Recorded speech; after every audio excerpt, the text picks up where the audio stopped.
Assalamualaikum warahmatullahi wabarakatuh. Bismillahirrahmanirrahim. Alhamdulillahirabbil alamin. Wassalatu wassalamu ala sayyidina Muhammadin asyrafil anbiya'i wal mursalin wa ala alihi washabihi ajma'in. Rabbi shrah li sadri wa yassir li amri wahlul 'uqdatam min lisani yafqahu qawli. Bismillahirrahmanirrahim. Allahumma iftah alaina hikmataka wa anshur alaina min khazaini rahmatika ya arhamar rahimin.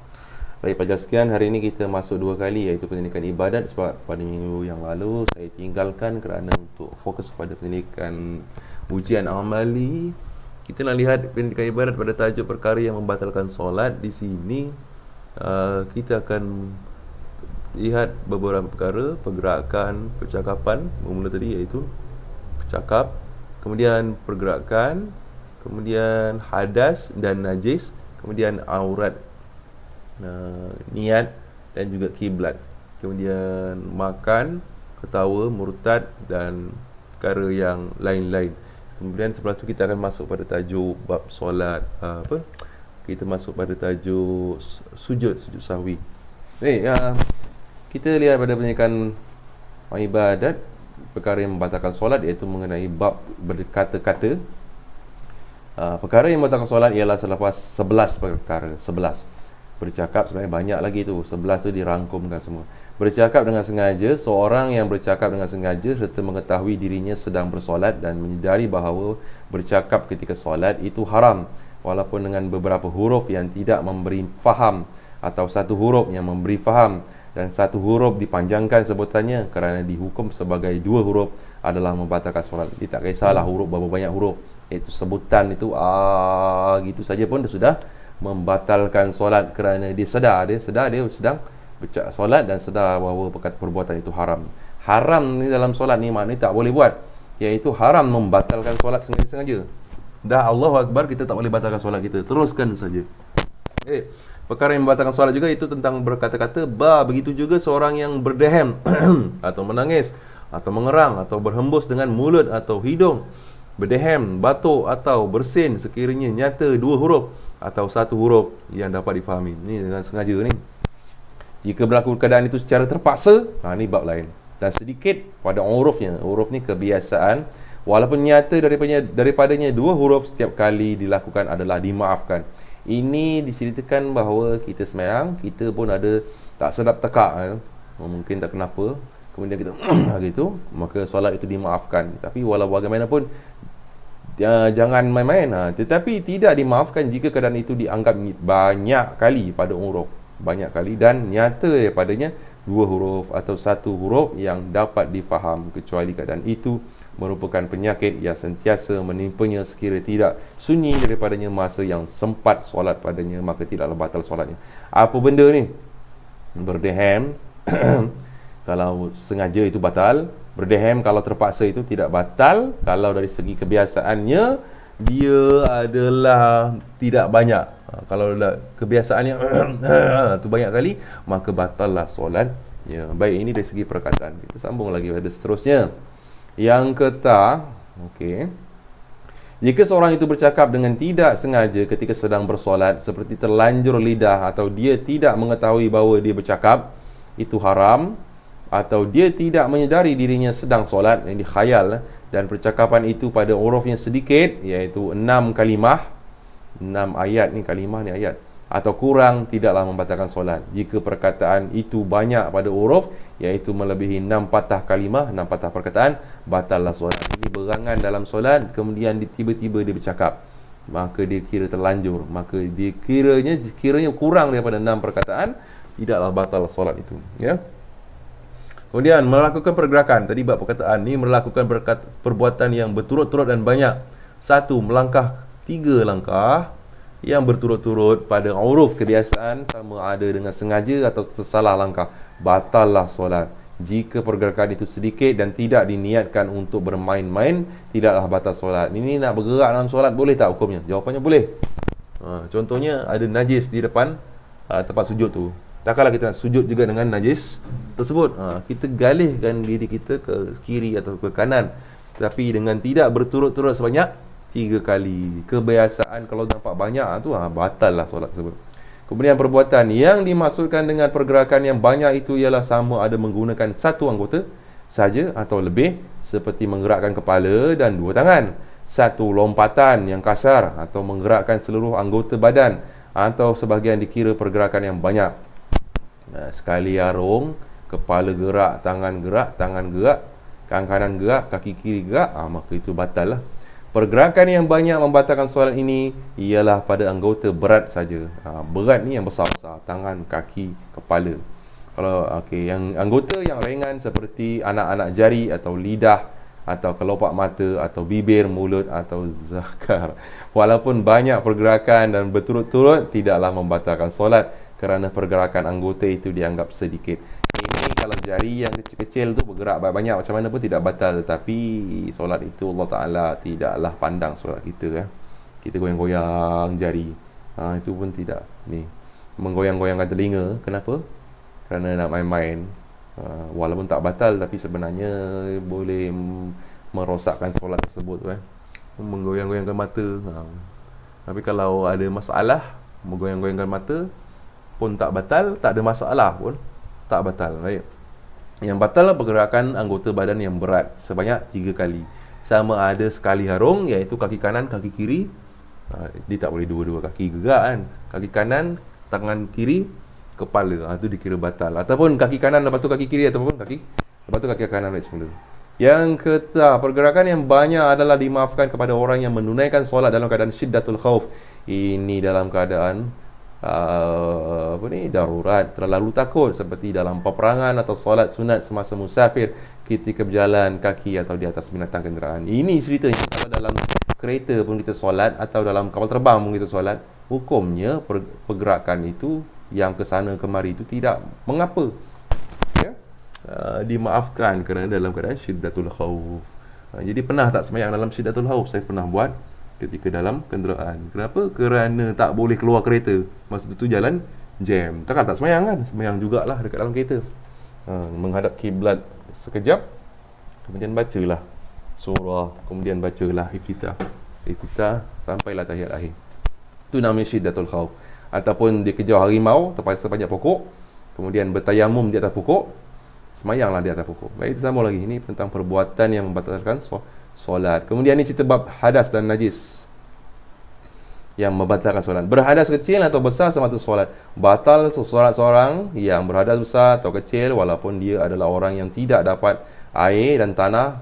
Faqidut tahurain. Ini duduk dekat bulan kot, tak ada air, tak ada tanah.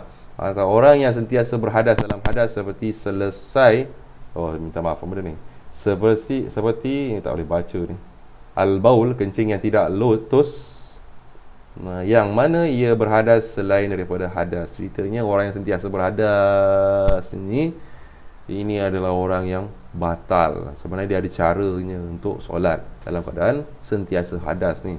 Ataupun orang itu dalam sembahyang dia terkencing ataupun berhadas, batal wudu ataupun datang hadas besar, maka batallah solatnya. Kemudian bab terkena najis. Terkena najis yang tidak dimaafkan. Najis yang tidak dimaafkan ini iaitu yang najis yang besar dan zahir. Kalau seperti darah nyamuk, bukan darah nyamuk, darah manusia, kemudian nyamuk itu pecah, ada darah, itu sedikit boleh dimaafkan. Ataupun darah jerawat pun boleh dimaafkan. Tidak batal solat jika terjatuh najis yang kering ke atas pakaian atau badannya lalu dikibaskan sebaik sahaja ianya jatuh, iaitu sebelum berlalu masa tamak ninah, atau terjatuh najis yang basah lalu dicampakkan bersama dengan tempat yang terkena itu sebelum berlalu masa tamak ninah tanpa digenggam atau ditanggungnya. Jatuh najis ke badan kita yang kering, kemudian kita tepis. Kering ni tak kisahlah apa-apa najis, tahi manusia ke apa-apa ke, jatuh di tempat kita, di baju ke apa, kita kibas sekelip mata sesaat, maka tidaklah batal. Kemudian kalau yang basah lalu dicampakkan, yang basah tu kita buang sebelum masa satu tumakninah, maka tidaklah batal. Kalau najis-najis yang dimaafkan itu tidak perlu dibahaskan. Ini najis yang memang tidak dimaafkan. Terbuka aurat. Ini bab terbuka aurat ni iaitu 1 angin, 2 binatang, 3 sebabnya terbuka ni, tersalah, pakai baju terbalik ke apa benda tak tahu. Yang pertama, terbuka aurat kerana ditiup angin tetapi ditutup segera sebelum lalu masa kurang-kurang 4 masa tamakninah, tidaklah batal solat dengan syarat tidak berulang-ulang kali dan tidak berturut-turut. Ini cerita angin biasa, bukan angin kipas.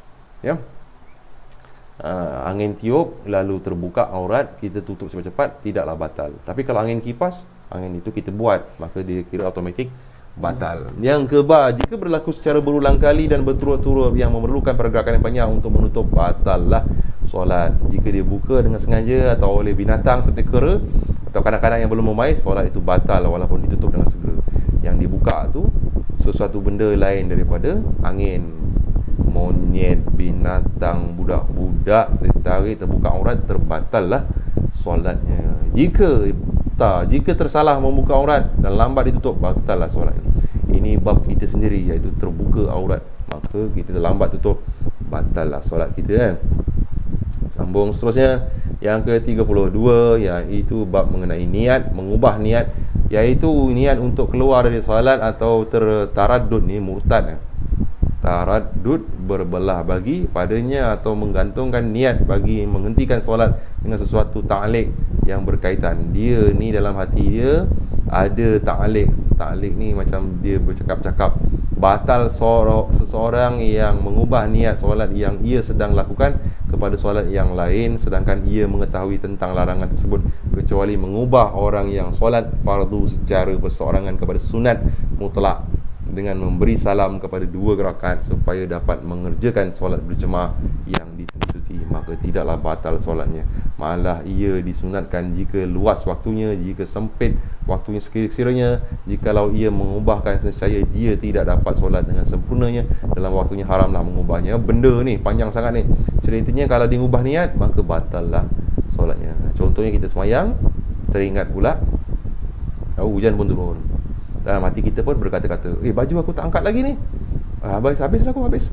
Itu dalam hati sudah berkata-kata, kalau aku angkat baju kan bagus ni, maka boleh terbatal solat. Ini bab cerita mengubah niat menjadi solat sunat tu, bab cerita yang lain. Yang di bawah ni bab mengubah niat menjadi solat sunat, boleh. Tapi kalau cerita bab lain, contohnya pakai jam, ambil wuduk, kemudian letak dekat sinki, ambil wuduk, semayang jemaah. Dalam hati semayang, jam aku di sinki, dalam situ habislah. Itu maka di situ boleh berlaku batallah solat. Baik, seterusnya 7, berpaling daripada kiblat. Bab berpaling daripada kiblat ni, ini dari kalau imam mengatakan 1 kaki, 2 dada, 3 muka tak menghadap kiblat, muka menghadap ke arah tempat sujud. Baik, kita baca, iaitu dada dipusing ke kiri dan ke kanan ketika sedang menghadap ke arah kiblat. Muka kita sentiasa menghadap ke arah tempat sujud. Dada saja yang menghadap ke arah kiblat. Walau macam mana pun, dada itu akan menghadap ke arah tempat sujud ketika sujud dan ketika rukuk. Okey, ini Imam Syafi'i sebenarnya. Kalau Imam Malik mengatakan yang paling penting kaki itu, ibu jari kaki kanan tidak boleh terbuka, mestilah sentiasa menghadap ke arah kiblat. 1, batal solat seseorang yang memusingkan dada kiri kanan kerana dipaksa walaupun diperbetulkan semula dengan segera, kerana ia jarang berlaku. Orang tolak-tolak pun boleh batal solat jika pergerakan itu dibuat kerana jahil atau terlupa atau uzur syar'i, tetapi menghadap kiblat dengan segera, salah solatnya. Ini bab dada terlari daripada kiblat walaupun ditolak-tolak, maka hukumnya batal. Harus berpaling ke kiri dan kanan ketika menunaikan solat Sajdatul Khauf. Ini seperti yang telah kita bincangkan tadi. Okey, bab ini bab berpaling daripada kiblat. Sebenarnya bab ni luas. Walau macam mana pun di sini cuma menceritakan tentang dada saja yang menghadap ke arah kiblat. Dalam Imam Syafi'i dada je. Kita sambung. Yang terakhir untuk hari ini, makan atau minum dalam sembahyang tengah makan. Macam mana makan? Makan atau minum sama ada banyak atau sedikit pada uruf walaupun air liur yang bercampur dengan yang lain. Jika tidak diketahui perkara itu haram atau terlupa, tidaklah membatalkan solat dengan syarat ianya. Ini tak cukup ni. Dengan syarat ianya. Segitu saja ni. Okey. Makan, minum yang sedikit. Kalau dalam mulut ada makanan tertelan, itu sebenarnya batal tu. Perkara itu batal. Kahak tu pun boleh membatalkan solat. Batalan kahak. Kahak yang macam mana? Kahak yang akan kita bincangkan di bawah sekali. Okey. Ketawa yang nyata dengan mengeluarkan dua huruf atau lebih, atau satu huruf yang memberi faham maksudnya. Jika ia ketawa secara terpaksa, tidaklah batal solatnya jika sedikit. Ketawa ni bab yang pertama tadi, iaitu berkata-kata, bercakap. Kemudian murtad. Murtad ni tak ada cerita apalah. Murtad sama ada dengan perkataan, perbuatan ataupun i'tiqad ataupun azam. Ni azam ni sebenarnya bukan azam, ni i'tiqad ni kepercayaan. 12 perkara lain, ini tambahan yang boleh membatalkan solat. 1. Memanjangkan rukun yang pendek dengan sengaja seperti i'tidal. Sami Allahu liman hamidah, kemudian didiri lama-lama segitu. Dia tidak buat apa-apa, maka batallah solat. Duduk antara dua sujud, Rabbi firli warhamni, lama-lama duduk, maka dia batal. Macam mana dia panjangkan?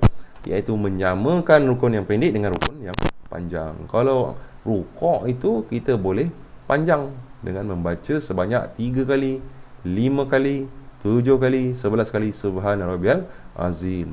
Makmum ketinggalan daripada imam atau mendahului imam sebanyak 2 rukun tanpa uzur. Dia dulu kan laju makmum tu dengan imam 2 rukun, ataupun dia tinggal 2 rukun, maka terbatallah solatnya. 2 rukun ni, 1 rukuk kemudian i'tidal, imam dah sujud dia masih berdiri, maka hukumnya terbatal. Okey, tak menelan kahak atau lain-lain, memang saya cakap tadi, iaitu seperti yang tadi di atas, menelan kahak ni adalah bab makan dan minum. Kahak ini boleh membatalkan solat. Ya. Okey, untuk itu setakat itu saja dahulu. Kita akan masuk pada bab solat, iaitu sujud sahwi. Assalamualaikum warahmatullahi wabarakatuh.